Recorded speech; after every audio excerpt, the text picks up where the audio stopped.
Hi folks, thanks for watching my channel. My name's Don, and today's video we're going to be talking about largemouth bass, and specifically largemouth bass in captivity. Some of you may know that I'm also an aquarist, which is a hobbyist or a person who raises tropical fish. At one time I had probably close to 50 aquariums set up in my house and two different garages. I tend to be a little obsessive in my hobbies, as my wife will attest to. And I kind of went overboard. I was raising a lot of different fish, a lot of different species. Uh, One of them that I centered in on was African cichlids.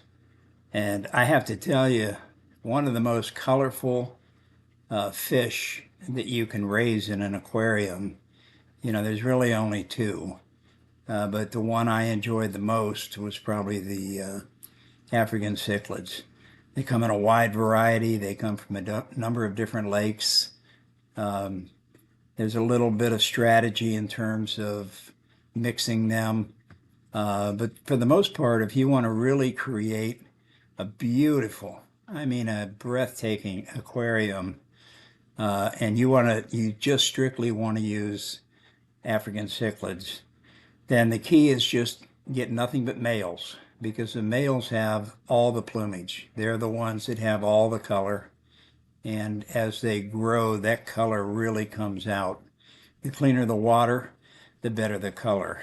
And they'll get pretty good size. I mean, I've raised them up to 4, 5, and even 6 inches. But there's no spawning taking place, and occasionally there's a little bit of fighting. But for the most part, they'll get along. They kind of establish, a pecking order. And unless you have too many crammed into one tank, it's usually not a problem. I always raised them in large tanks, 55 gallons, 70 gallons, 90 gallons. And for a while, I had them in a 150-gallon aquarium, which I got to tell you was just gorgeous. Um, the other fish that offers a tremendous amount of color is a discus. Now, a lot of people are afraid of discus because they're a little difficult to raise. They require incredibly clear, clean water.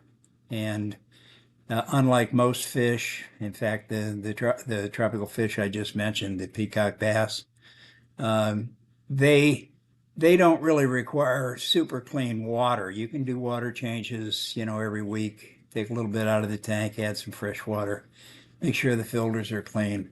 But with a discus, it's entirely different. Discus, for the most part, require a water change twice a week. And I'm talking about, taking out about half of the water in the tank and replacing it with fresh water. Now, again, I've raised both. I raised discus for a couple of years and tried to get them to mate. They finally did mate, but I had three mating pairs, and the one pair especially just kept eating the fry, which it happens quite often with the parents. This is all new to them, so to them this is just food, and a lot of times they'll just gobble up the fry. Sometimes it's better to take them out, but the thing about discus is the fry really depend on the parents because they actually feed on the slime on the sides of the parents. So if you remove them, it's very difficult to keep them fed properly. But I did end up giving those three mated sets. I gave them away to uh, a tropical fish farm in Lake Placid, uh, and they have since raised a number of fry from those pairs. I was down there not too long ago, and I was surprised. One tank must have 100 small, discus, maybe the size of a quarter. They're slow growing. Uh, it's hard, again, to get them to mate, but they have some incredible colors. But really what I want to talk about today are not the two favorite fish I had because I raised lots of fish. I raised Oscars. At one time, I actually raised red belly piranhas. That was when I was back up in Ohio. My brother and I used to raise them, and it was legal up there. I think it still is.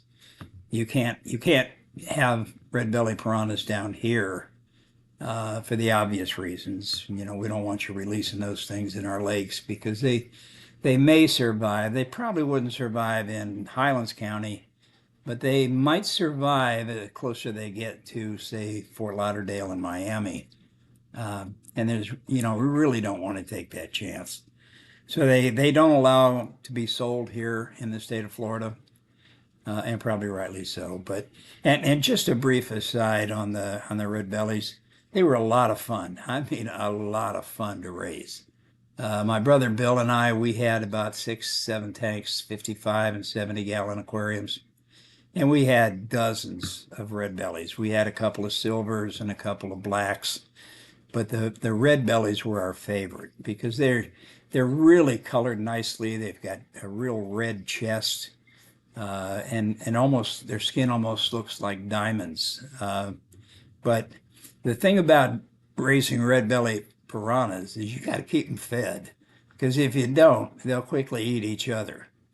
And I tell you a quick little story. My brother went on vacation. He was going to be gone for a week. So he asked me to keep an eye on his fish and make sure that I fed him, every couple of days and make sure they weren't eating each other. And he went on vacation. He came back a week later. He called me up. He was really pissed. He said, man, what did you? He said, you didn't feed my fish. I said, oh yeah, man, I forgot. And he said, come on over. So I went over and I looked at him, and there were actually 6 fish in that tank. It was supposed to be 6 fish, and they were all adults, and they were all 7 to 9 inches long. They were pretty good sized red belly piranhas. But now there were only 2.5, and the 2.5 looked to be pretty well fed. The half, and this is an interesting fact about piranhas. Piranhas don't go in and just kill a fish and take a few bites and then let the carcass rot. They actually nibble at it, and they will try to keep the fish, the food fish, alive as long as they can. And so typically what they'll do is they'll chew off, the dorsal fin or the pectoral fins or the tail, enough so that the fish can still swim, but not very fast. And eventually they work their way from the tail towards the head. And so in the case of my brother's half fish, it was actually eaten halfway up, almost to the lungs, and that fish was still alive, which means it was still fresh food. And had Bill not come home when he did, I'm sure they'd have finished that thing off in the next day or two. But unfortunately, other fish are not quite that aggressive. But, contrary to what a lot of people think, we used to put our hands in the tank. I mean, we'd pick the fish up, and it was amazing to look at their fish because they had lips, and you could slide the lips back, and you could just see the jagged teeth. But neither of us ever got bitten. Neither of us ever got cut by one of them. And we certainly handled them quite often. But again, going back, I get off track pretty easy, but going back to what I really made this video about, and that is raising largemouth bass or other wild creatures, creatures that you might catch while you're out fishing. You bring them home, you put them in an aquarium, and you hope they're going to survive. I just thought I'd talk a little bit about that subject because I've done it a number of times.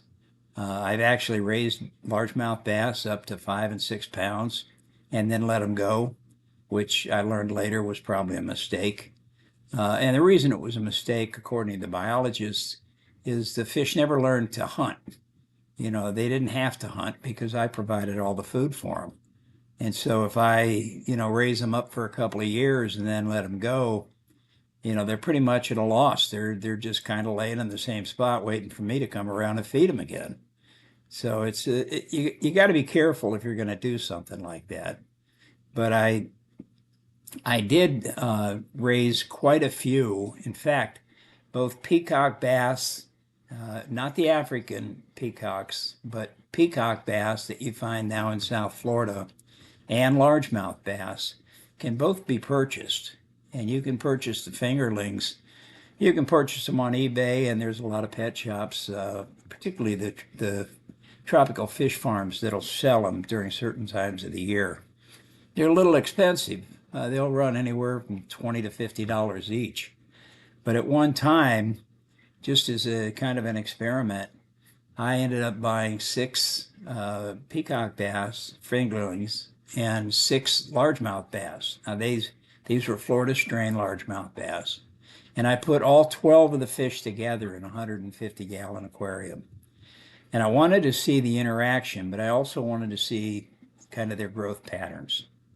As I fed them, and I kept them pretty well fed with night crawlers, minnows, crickets, pretty much all natural food. I didn't get them eating any type of manufactured food. And they were always hungry.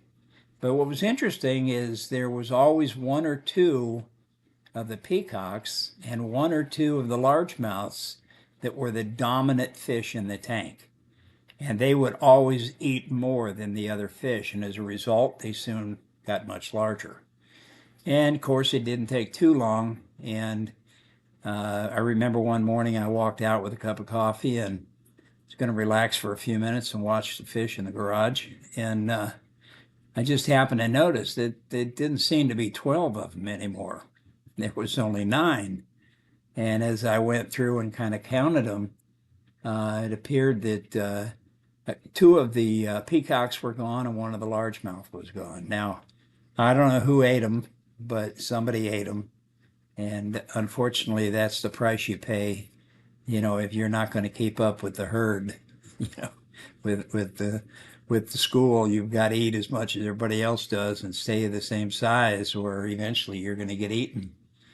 But I raised these fish for probably close to 2 years. And again, back then I didn't really know different. So I ended up, there were only 3 largemouth bass after a couple of years.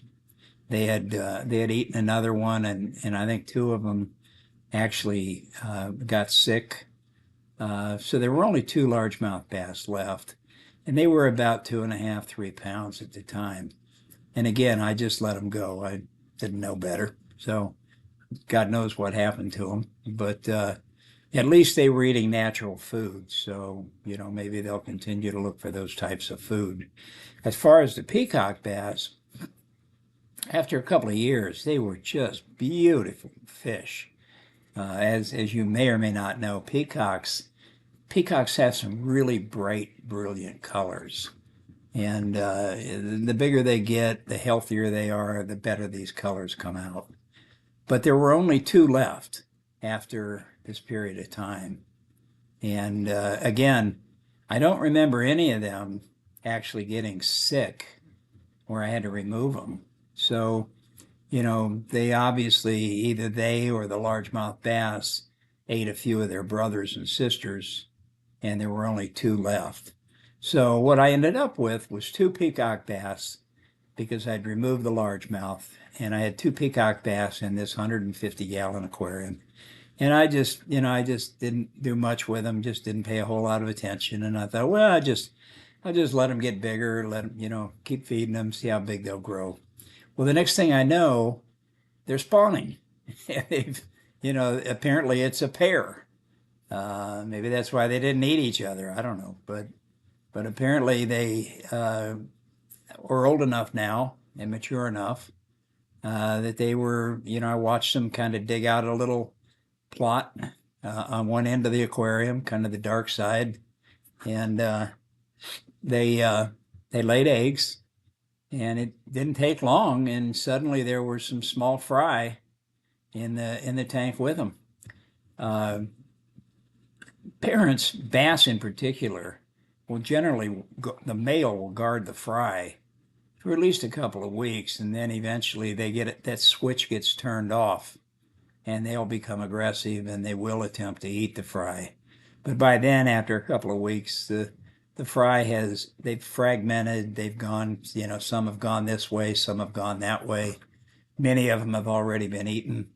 But the peacocks are very similar. They guard their fish. They're pretty protective of their fry for a few weeks, and at some point, they're most likely going to eat them. So after about 10 days, some friends of mine came over, and the fellow was from Tampa, and he was anxious to raise some peacock bass. So I ended up selling him the mated pair, and all I had left were the fry. So I raised those fry. I think there must have been at least 25, 26 of them. I raised them up to maybe 4, 5, 6 inches. And little by little, I was able to sell all of them on different, either eBay or, through different sources. But it was a great experience. I really enjoyed it. Had a lot of fun with them. It's amazing the things you can do if you've got a 150 or 125 gallon aquarium. You can do some incredible things. But in the process, it was interesting because I did all this. I always liked aquariums. I've had aquariums since I was about 8 years old. And I've always been intrigued with watching fish.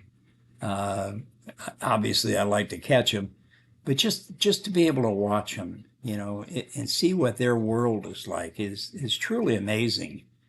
I used to do a lot of ice fishing when I was up north, and I can still remember there were days we'd go out, there'd be no snow on the ice, and the ice it would look like glass. You could look down through the ice and you could actually see the fish.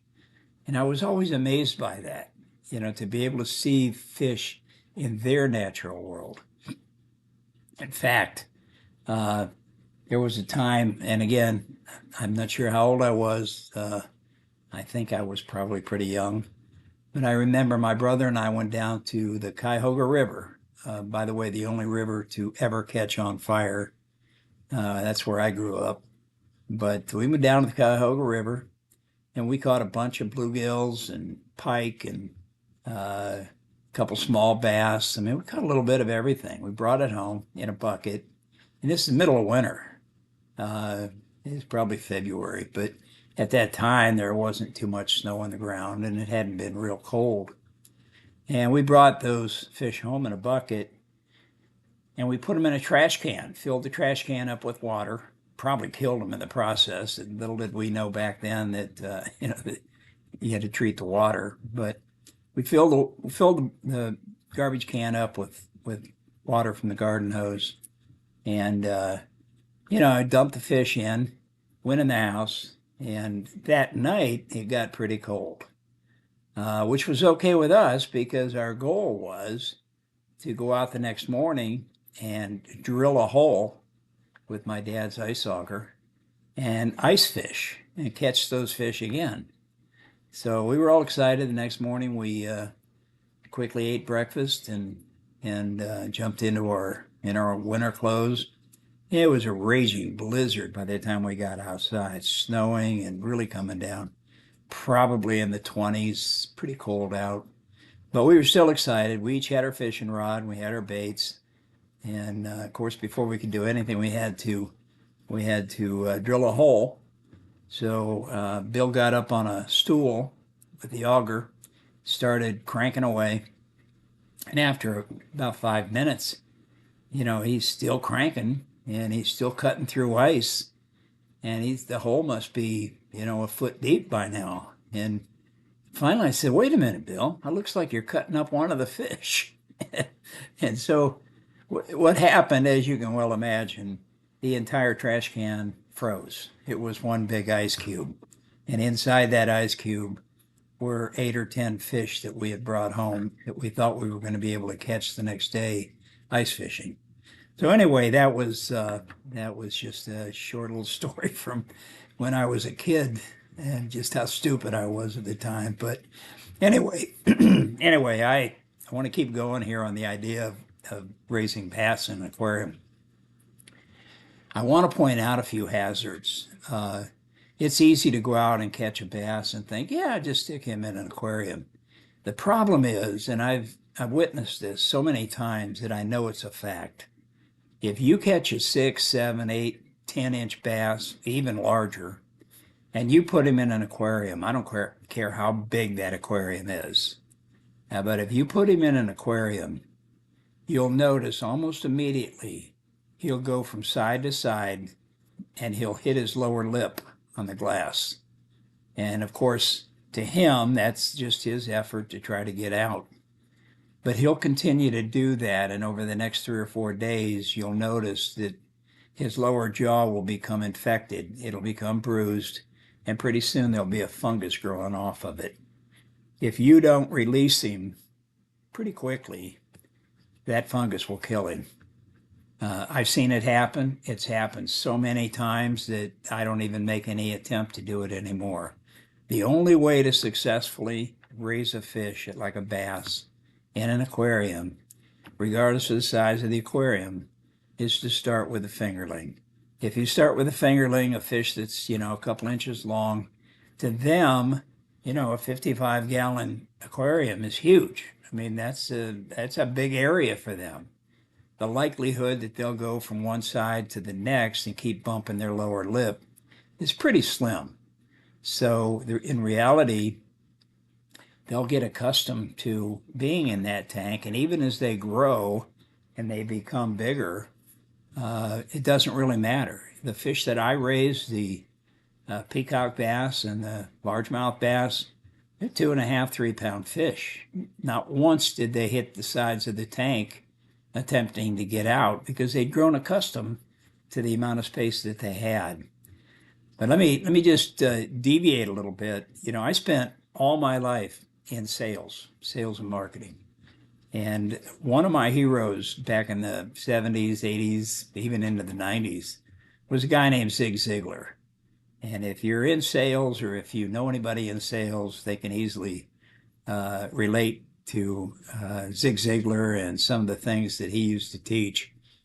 But one of the stories that he told, and I thought it was just a great example, and it ties in perfectly with the largemouth bass in an aquarium, was he said, take a fruit jar and catch 6 or 7 crickets, grasshoppers, put them in the fruit jar, and then put a lid on it.